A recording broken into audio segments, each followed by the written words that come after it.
ওকে বন্ধুর এফজেড পাইছি। এখন এটা কিছুক্ষণ সময় রাইড করব।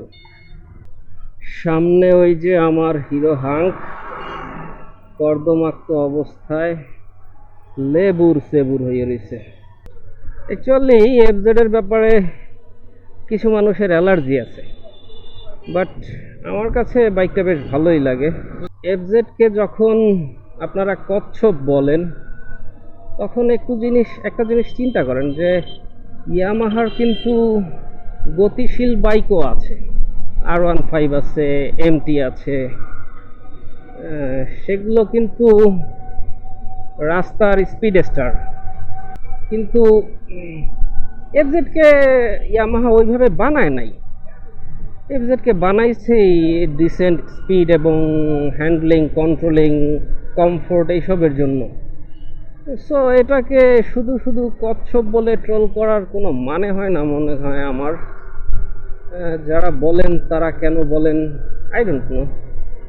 ইভেন এই বাইকটায় 90 পর্যন্ত স্পিড একদম স্মুথলি ওঠে।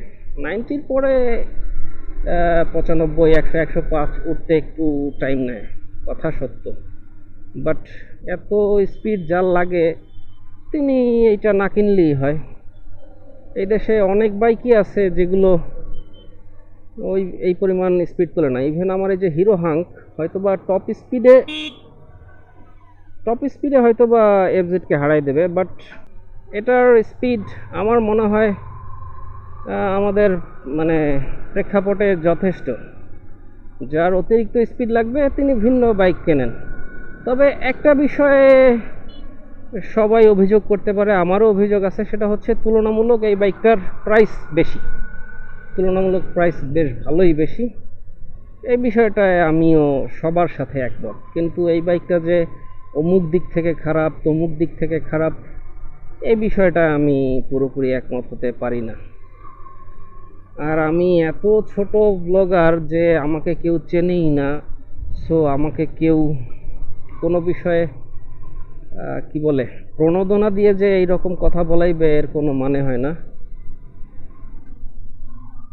আমি এটা সম্পূর্ণ স্বপ্রণোদিত হয়ে নিজের মতামত ব্যক্ত করতেছি। আর এই হচ্ছে আমাদের পটুয়াখালীর বিখ্যাত কাশ্মীর সড়ক, প্রশস্ত ফুটপাত, প্রশস্ত সার্ভিস লেন। ওয়াও, এক্সের ওয়াও। এই হচ্ছে পটুয়াখালী কেন্দ্রীয় শহীদ মিনার, আর এই হচ্ছে অসাম লেক। সেই ওইখানে ভাই ব্রাদার্স আড্ডা দিচ্ছে। আমি কি একটু নিচে নামবো? আর এক ধাপ, এরপর আর নামবো না। ওইটা পুরো শ্যাওলা পিচ্ছিল।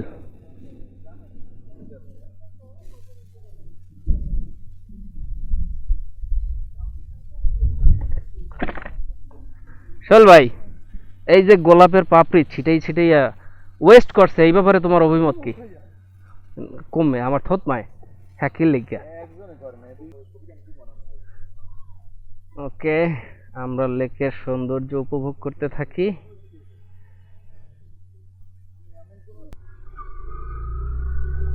ওকে, এই ব্লগ থেকে বিদায় নিলাম। সবাই ভালো থাকেন, সুস্থ থাকেন। আল্লাহ হাফিজ।